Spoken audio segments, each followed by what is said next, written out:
True crimers, welcome to Break the Case. I'm your host. I'm Jen Coffindaffer. I wanted to get on today.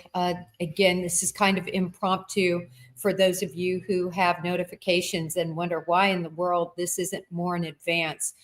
Behind the scenes, as I have time, of course, right in the middle of the Karen Read trial, but I've really been looking into, continuing to look into Sebastian Rogers' case. I'd like to continue doing a show on him at least every other week, if not every week. Why? Yes, I understand there's no breaking news per se, but you know, sometimes in law enforcement, you have to go back and you have to review and you have to reconsider what you know on a case. And there's just so many things on that case that have really, really been bothering me lately. And particularly, it comes down to law enforcement. It comes down to, is law enforcement being attentive to this case? Is this case going to end up like a Summer Wells case? What is happening behind the scenes? And I really had to take a moment of pause. I called a good friend of mine who, to this day, deals with NCMEC as an investigator, travels to Mexico all of the time. He was one of my first partners as an FBI agent. He's amazing.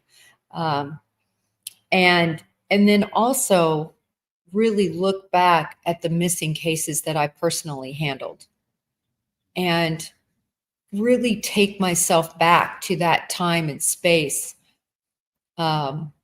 Fortunately, I never had a missing case that wasn't solved, but there are so many that go unsolved. And when I started looking back at this, I thought, what are we missing here? What is law enforcement missing here that this case not only may not ever be solved, but seems to have never really had even initial clues as to what happened to Sebastian Rogers? And this is what I mean. We have absolutely no video showing that Sebastian Rogers left his home. For those of you, and I'm sorry, I always forget to sort of set up the case. The setup to this case is in February of last year, Sebastian Rogers, an autistic young man of 15 years old, went missing in Hendersonville, Tennessee.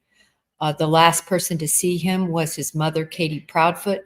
He lived under the roof of Katie and Chris Proudfoot. Chris Proudfoot was his stepson. His father is Seth Rogers, lives not far from Hendersonville in Tennessee, also had previously lived in California, but moved to another town, Clarksville in Tennessee, to be closer to his son. And one night he just went missing, went to bed. He was last heard from in terms of a thump from his bedroom, according to his mother, and literally seemingly vanished. And when I say seemingly, I always say in these cases, there's no teleporting, there's no bewitched, I'm dating myself, where you twitch your nose and you disappear. There's no UFOs that came in and sucked him up. So I hate even to use the word disappear, but in this case, the clues left seem like he disappeared. Why do I say that? There have been approximately 10 dogs, including one of the best dog handlers and best dogs in the nation, and many other dogs that are also very good at their job and well respected in the law enforcement community. Yes, a human scent was picked up that went to a construction site, but there was no Seth Rogers scent that left the home.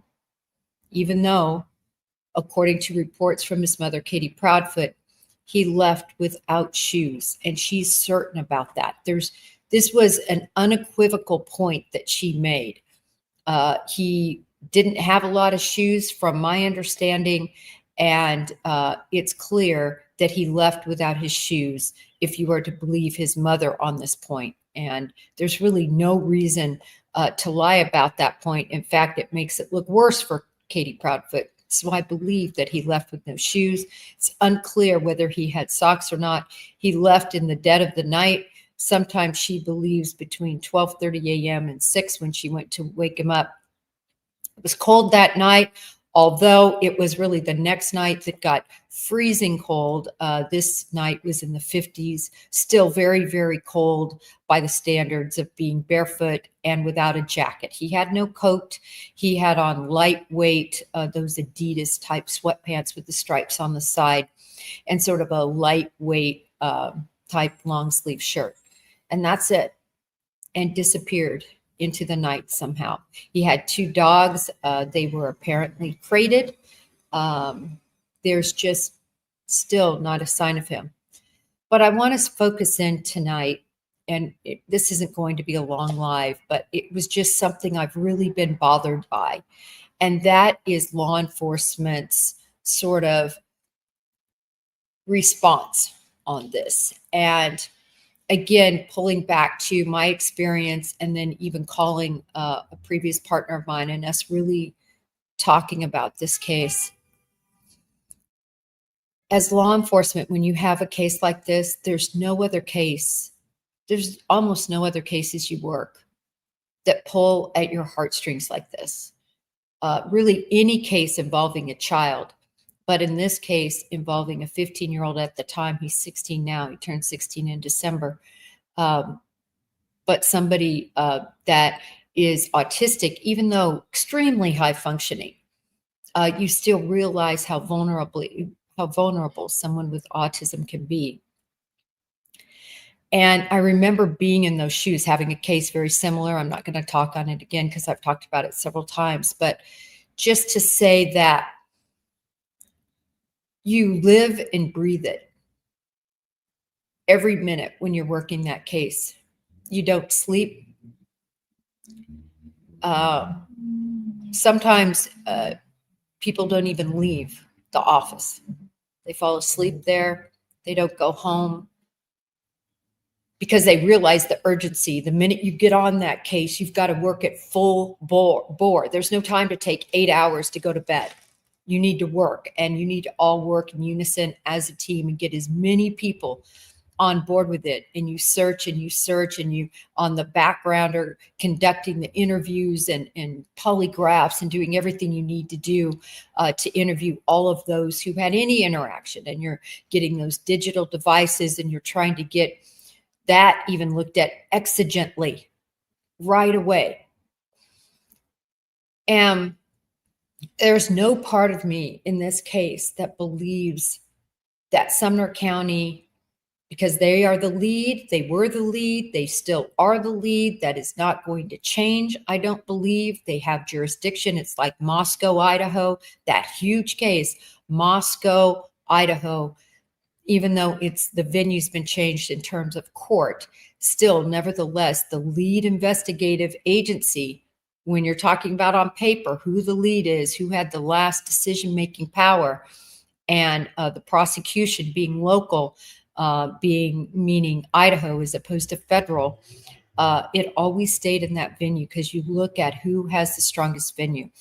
And even though many people want the FBI to take over, there's absolutely, in this case, unlike Idaho, there was actually some venue there because Brian Koberger, if it is indeed Brian Koberger, crossed state lines from Washington to Idaho to commit that crime. So certainly there is federal jurisdiction. And not to digress, but I guarantee you, if anything happens in the local prosecution for some reason that is now being prosecuted out of, or I should say it's being tried out of Boise, they changed venue. It doesn't matter. The prosecutors are still the same and the defense team are still the same. But believe me, I believe strongly that the federal authorities would pick that case up, and they certainly have jurisdiction to do so. But I don't want to digress. I just want to say that we have absolutely no jurisdiction right now for the FBI to take this case over. And remember, the FBI wants to work closely with the Tennessee Bureau of Investigation and with Sumner County and their local authorities. This is so important for all cases that federal, state, and locals all work hand in hand and support one another and do everything they can to solve these cases. And so I wanted to go back, and I'm going to actually put up some video. I just went back and reviewed that video again, the Nick Barris video, which I strongly recommend you all review again. But I can tell you, in looking at that video, I am now more suspect than ever that it indeed might not be as significant as I thought it was. I know I've been very dogmatic about it, but this is the problem. It's so grainy. It is so distorted.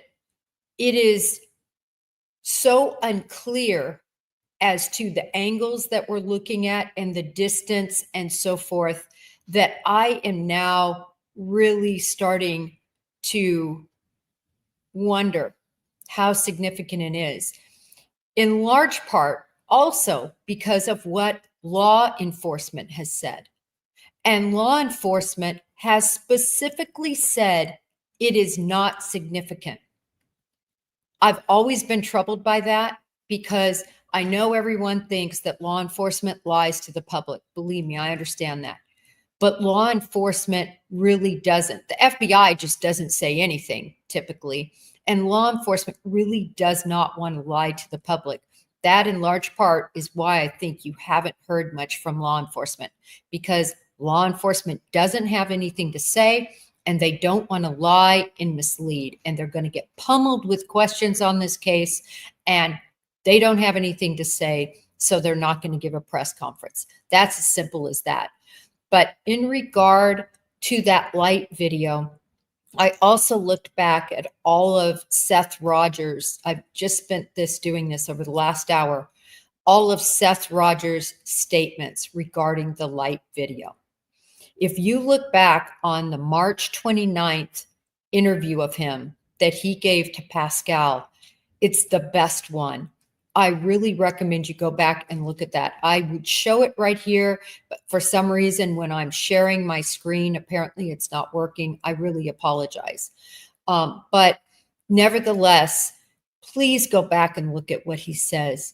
He specifically says that he met with law enforcement.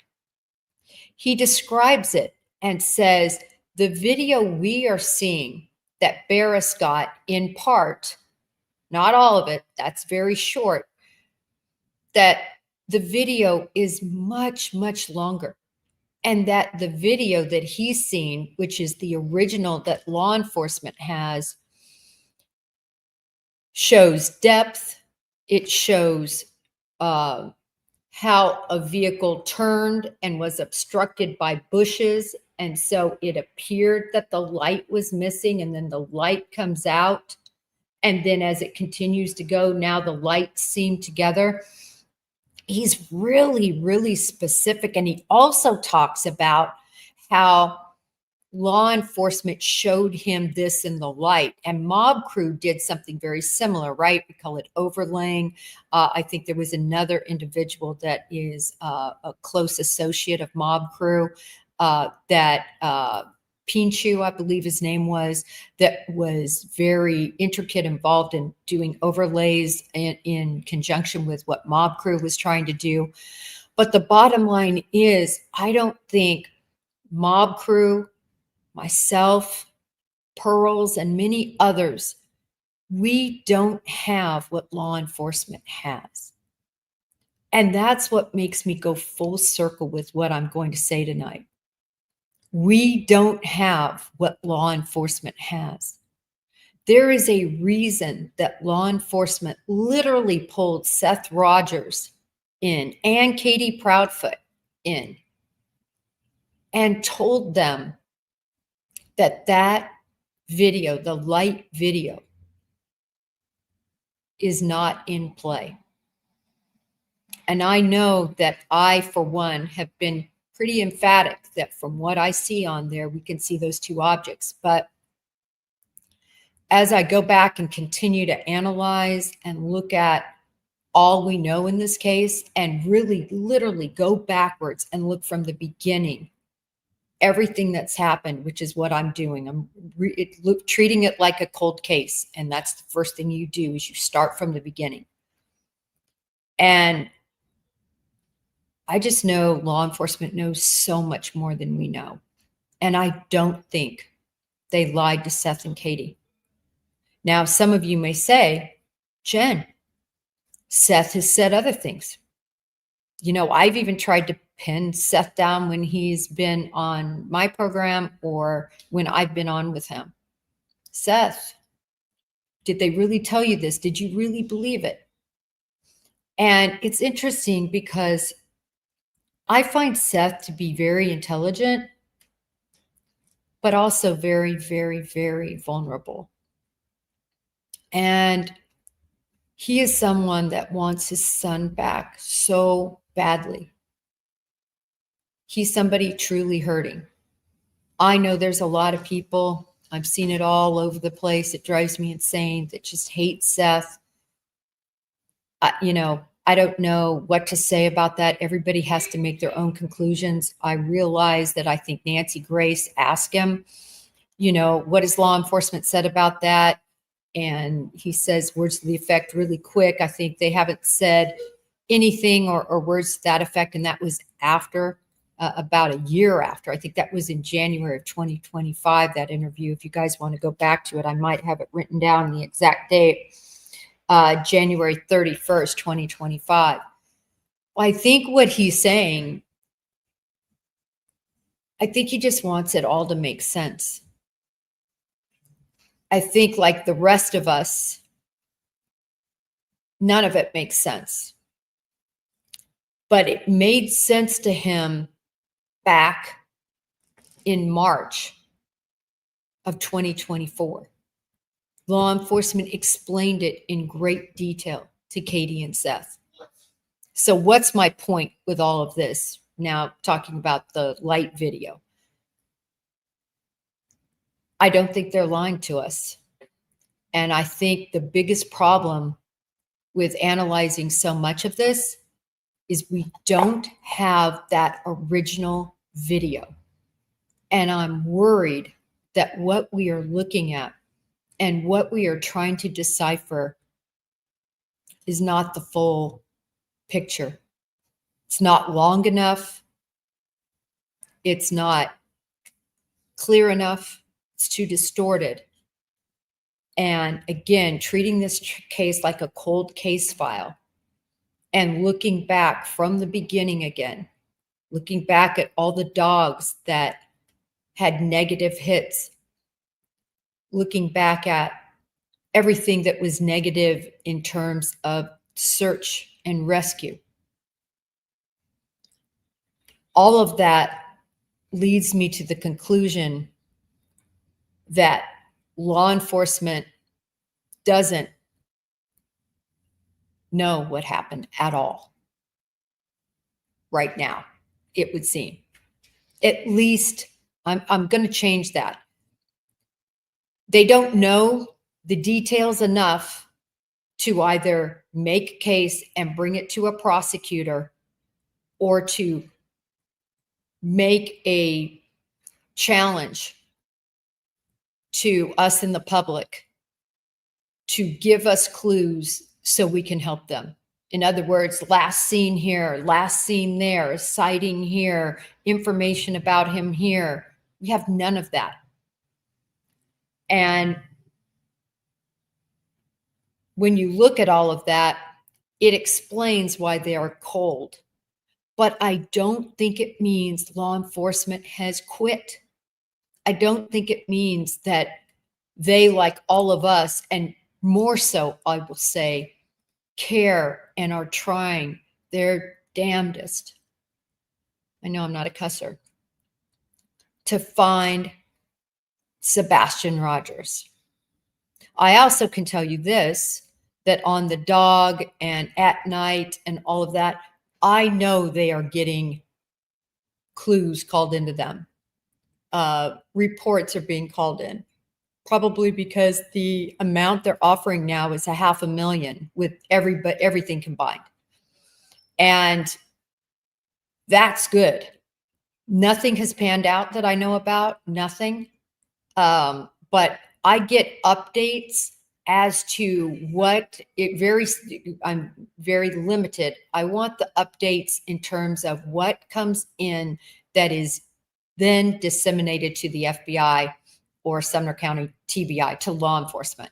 So that's my filter, right? A lot might be pouring into them, but for me, I'm just looking at particular leads or clues that are called in and that are then parsed over to the FBI for their consideration, or law enforcement. And I've looked at a lot of those. There are hints and clues and things coming in. Have they led anywhere? Certainly not that law enforcement is telling us is viable. I can tell you on all of them, except for one that came in about a week ago, they've been dismissed. Literally, law enforcement has gone to locations to check out different sightings that haven't panned out, but at least some people are aware that there's an autistic young man in his mid-teens that's missing, and there's calls coming in, and when people see someone that they think could match that description, it's being disseminated to, I believe, both law enforcement and to DOG's 1-800 number. He's a high profile guy. Some people, I've talked about it before. It's just facts, whether you like it or not. Some people do not want to deal with law enforcement for a multitude of reasons, but they have no problem dealing with a private entity, and certainly with dealing with dog. They don't feel any harm is going to come their way. And so I wanted to make it clear that I think information does continue to come in. I think that law enforcement is really working hard with what they have to either work on making a case or working on finding out what happened to Sebastian. I also recently have been looking at what other people in law enforcement, including my former FBI partner,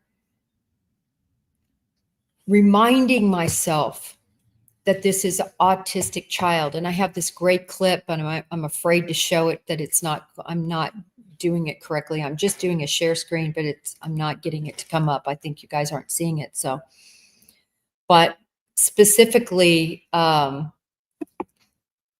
reminded that autistic people, or people with autism, they're not autistic people. People with autism, they have an extremely strong will. There's been cases where they will go miles and miles and miles until the point of exhaustion. There have been cases, I talk about it a lot. Connor Jack Oswalt disappeared for almost 3 years, living homeless. He disappeared at about 17. He's only a year and a half older than Sebastian or so, and was found hundreds of miles away. Nobody even knows how he got there, what his journey was for 2.5 years to this day. That is my understanding. And there's several others. Another autistic, a child with autism that was found in a Walmart bathroom. Another autistic young man who was at a job working, left everything behind, and was found pretty far away. This was outside of Phoenix, as I recall, in the foothills, deceased.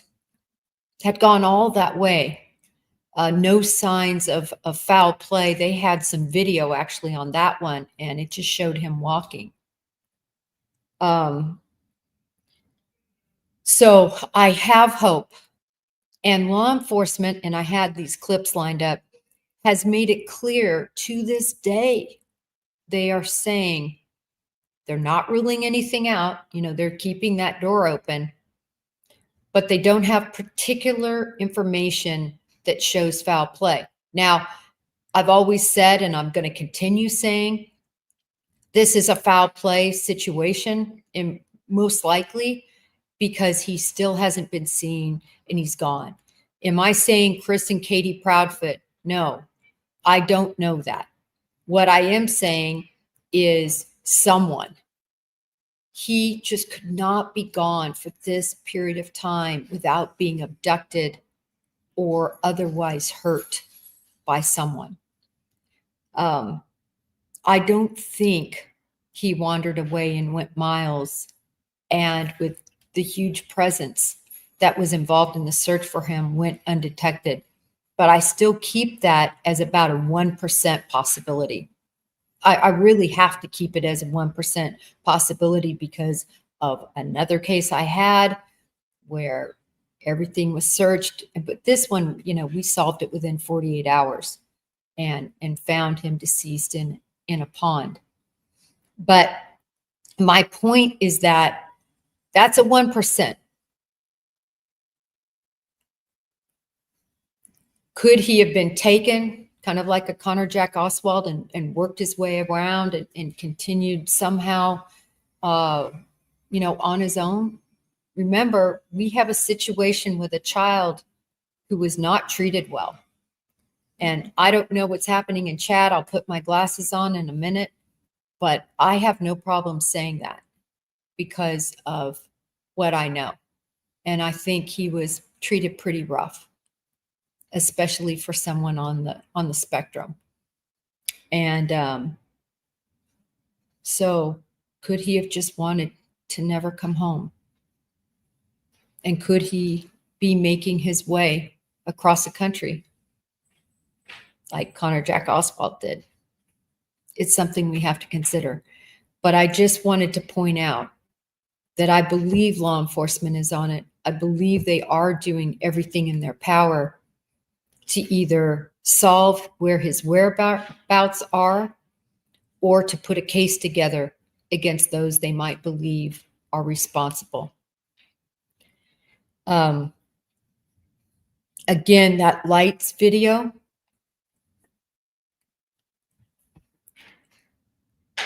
working it from a cold case vantage, which I'm going to continue to do. I don't think law enforcement lied. And Craddock said point blank that video wasn't important. And he told Katie and Seth in specificity, please go back and watch that Pascal from March 29th, because we all kind of forget. It's been over a year now. We all kind of forget the facts. And that's why you have to go back and relook and dig. I'm just doubting that that is as significant as we thought. Anyway, I want to quickly look at chat and see what your thoughts are. Prayers to Seth. Craddock also said it could play a role. You know, in his interview, which I had pulled up on, I think it was the 2nd or 4th of April, as I recall, there was inference that it could play a role. I think that's almost the exact words that were used. But I don't recall whether it was he that said that or whether that was Barris. I shouldn't say I don't recall. I believe that's what was said, that it could end up playing a role. So is that part of interpretation? Anyway, I challenge each of you who care about this case. Let's treat this from now on like a cold case, because I think that's sort of how it needs to be treated, at least for us out here that don't have the full picture like law enforcement has. And we need to start from the beginning, look at all the clues that are out there. But do I believe it's foul play? Yes, I do, by somebody. We have so many clues about that. I've rethought also, I was very adamant about the search at the landfill, because in my experience, you do not do landfill searches. First of all, you can't do them without a warrant, which means you have to have probable cause to believe that either the person's there you're looking for, or evidence of him being hurt in some way, some sort of evidence is there related to that missing person. That's what you have to show in an affidavit. Can't wait to read that affidavit someday. But it was interesting in watching last week when I interviewed Doug, who works a lot of missing persons cases in regard to searching waterways. Doug said that he's seeing that more and more. That was something we never did in the FBI unless you had true probable cause to believe something was there. You couldn't just do some sort of haphazard warrant that was like, well, there's somebody missing, so let's look in the trash. But Doug said that's happening, at least in the cases he's been working more often, which made me also rethink this. When you have a set of facts, and as you're looking at a case, when you get other information that comes in, you have to evaluate it. And I evaluated that and thought, is this a new trend?